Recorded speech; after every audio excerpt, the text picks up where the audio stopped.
Hello all and welcome to Bhasi's IAS.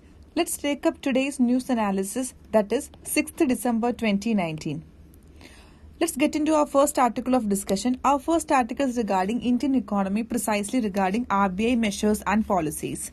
The article says, in a surprise, RBI keeps interest rate unchanged. There's a space for further policy action by RBI governor.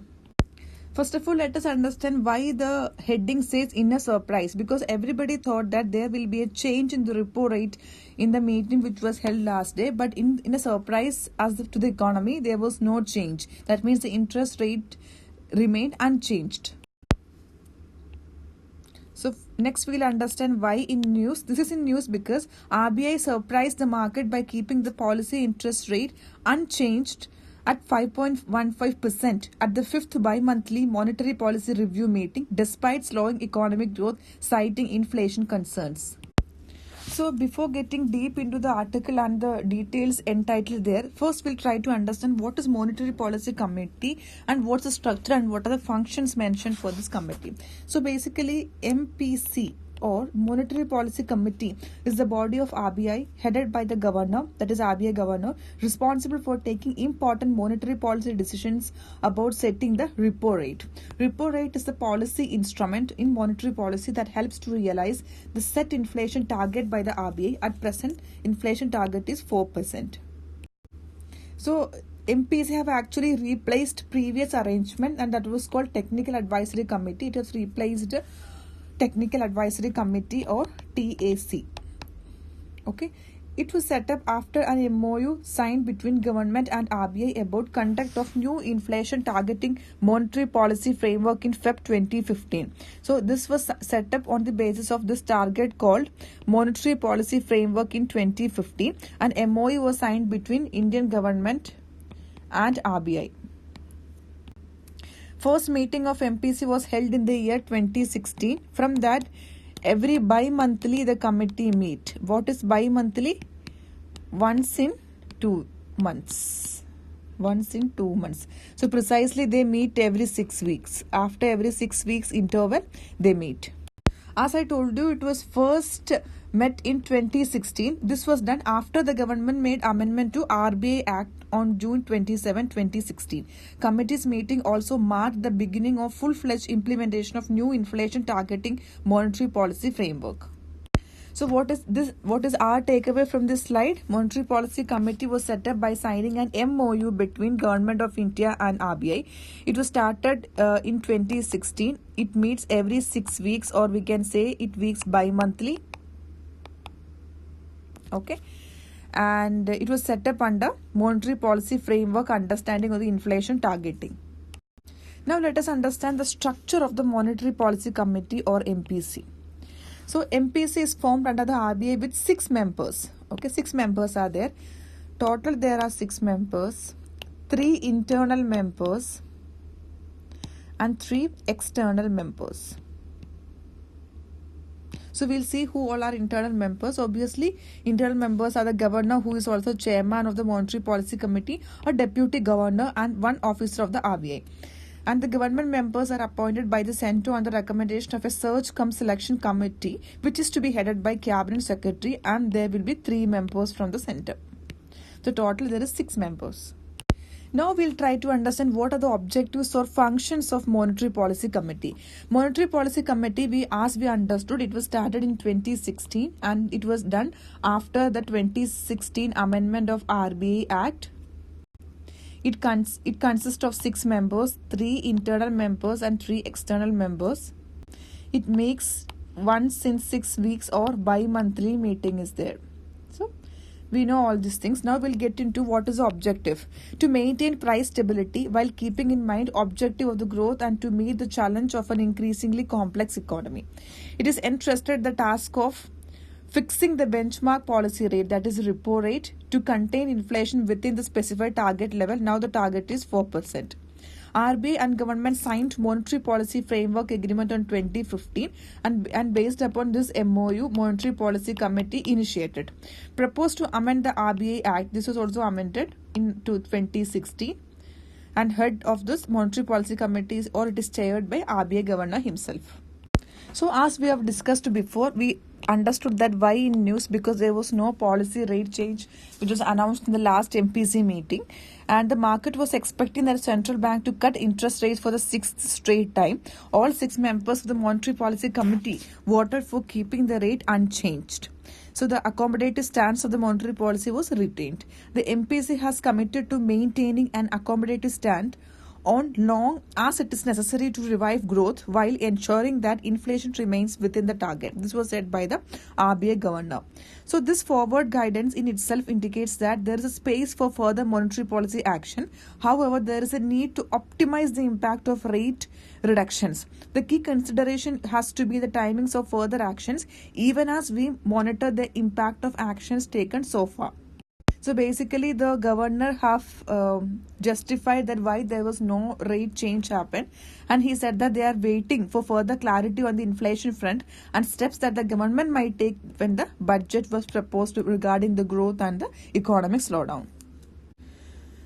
So from this graphical representation, we can very clearly understand that from the past 5 times there was a decrease in the rate, and the last meeting it was remained unchanged. That is why this is mainly in news. RBI has retained the repo rate, the rate at which the central bank lends to commercial banks, at 5.15% itself. It has reduced the rate at 5 consecutive policy meetings till October. So now it remained unchanged, and they say that they are waiting for what the government take on inflation front and what are the steps they may come up during the budget to prop up the growth. Now let us understand what is the effect of reducing the repo rate. Suppose if the repo rate is being reduced now, then what is the current second one? The second stance will be commercial bank will have more money to lend. They will have more money. When commercial bank have more money to lend, obviously what will happen? Money supply in the economy will increase. When money supply is more, obviously there will be expenditure among the people. When expenditure is more, there will be more demand in the economy. When demand is more, obviously production will increase and there will be growth in the economy. So this was the expectation, and this was the measure done in the past 5 meetings, and this meeting they have posted saying that okay, at 5.15% we will stay, and we'll see what are the government measures which is coming up regarding the budget and other inflation front measures. There is another article in the editorial which talks about the same issue, that is, in holding the interest rate, RBI is waiting to see what is the coming budget. So even though the governor went out of his way to clarify that fiscal concerns are only one input in the decision, it is obvious that MPC wants to watch the government's move in the budget before easing rates again. That means a cut now followed by a big slippage on the fiscal deficit will have complicated matters for the MPC. So acknowledging the dismissal growth in the second quarter, MPC has revised the growth projections for fiscal 19-20 sharply downwards to 5% from 6.1 it has projected the October policy. On inflation, central bank has projected a significant rise in the second half of this fiscal, but it is sanguine that the spike is temporary, given largely by rising prices of food items due to unseasonal rains that destroyed stacking kharif crops. There is another article which talks about an interview with the RBI governor. It says that clarity on counter-cyclical fiscal steps by centre will help. That is, timings of rate cut is also very important to optimize its impact. In this interview report, RBI governor very clearly explains that the reasons for keeping the interest rate unchanged during the 5th bi-monthly policy review. The governor is of the view that inflation is expected to come down at 3.8% in quarter 2 of the next financial year, but there are several uncertainties and MPC would like to have a greater clarity with regard to that. And he also reminds one important thing is that price control is the main objective of monetary policy as prescribed in the RBI Act. RBI is also required to keep in mind the objective of growth, and that has been given due weightage. And the MPC has given a clear, unambiguous forward guidance that there is space for further rate cut, and RBI will act if the evolving situation so warrants. The governor and the MPC is also of the view that timings of the rate cut is also very important so as to have to manage the entire economy. This is to optimize its impact. We should allow the measures taken by the government and RBI to play out. We should allow some more time. Our next article is with regarding Dr. B.R. Ambedkar. Lessons from Ambedkar: unless they remain united, Dalits will be denied their due share of political power. So first we'll try to understand why in news. There is a news regarding Ambedkar because it is 63rd death anniversary of Ambedkar today. That is 6th December. The article starts by saying that his strategies to achieve the goal of empowering Dalit shifted from changing context, but the goal always remained the same, that is attaining equality with caste Hindus in all spheres of life. Ambedkar was a strong profounder with regards to separate electorate. He always wanted, in pursuit of his goal, that in early 1930s he advocated a separate electorate for Dalits. Okay, in 1930 he advocated for a separate electorate for Dalits. This demand was accepted by then British Prime Minister Ramsay MacDonald, and he have also given MacDonald Communal Award in 1932 regarding this. This granted 18% of the total seats in the central legislature and 71 seats in the provincial legislatures to be elected exclusively by Dalits. So this was approved during that time. However, Ambedkar's success was short-lived because of Mahatma Gandhi's fast unto death against a separate electorate for Dalits, which he saw a British ploy to divide Hindu society. So Ambedkar gave up his demand in return for an increased number of seats reserved for Dalits but elected by the general Hindu population. So finally it has reduced as a reservation for the seats. From separate electorate it has come to reservations within the general Hindu population.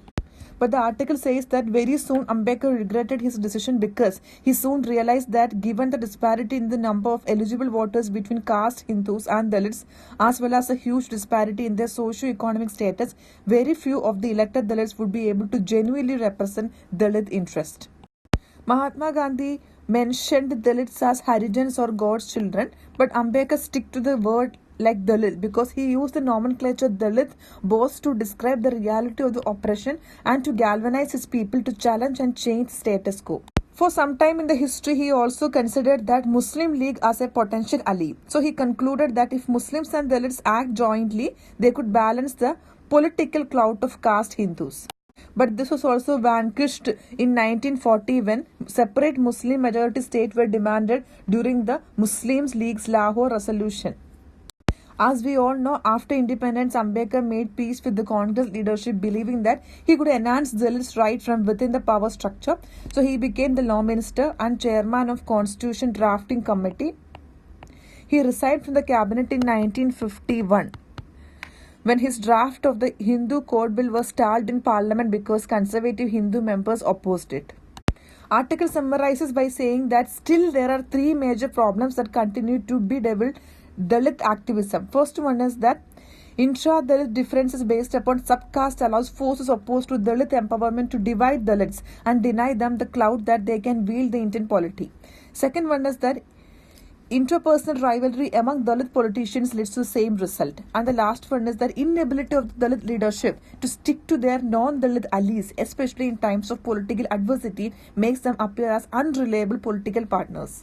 And finally, the most important lesson what we can learn from Ambedkar's repeated exhortation is that unless they remain united, Dalits will be denied their due share of political power. There is another article in today's Hindu which talks about a tribute to Dr. B.R. Ambedkar or Bhimrao Ambedkar, revered reformer, forgotten economist. Architect of India's constitution was full of ideas that hold relevance even today. The article starts by saying that Dr. Bhimrao Ambedkar is celebrated for his immense vision and contributions to legal and social framework of our republic, but many forgot the fact that he was by training one of the foremost Indian economists of his time.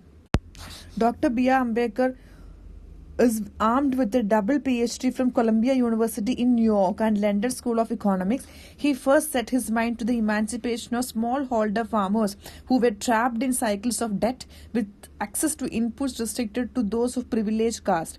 So, as a result, marginal farmers were destined to stay marginalized. Baba Sahib was in favor of pooling of land among small farmers with cooperative management of land. However, he was more concerned with the factors of production and productivity. Dr. B.R. Ambedkar's main goal was to break open the obscure financial relationship between center and the state, that is imperial versus provincial governments. He concluded that a system where fiscal powers were shared between two entities, that is the between center and the state will be more stable, an idea which is enshrined in the Constitution of India even today. So his key findings was that leaving all fiscal powers with either entity had led to more corruption and weaker linkage between the revenue and development of a province. Ambedkar was also into the labor reforms, making the case for state intervention in labor relations in his writing.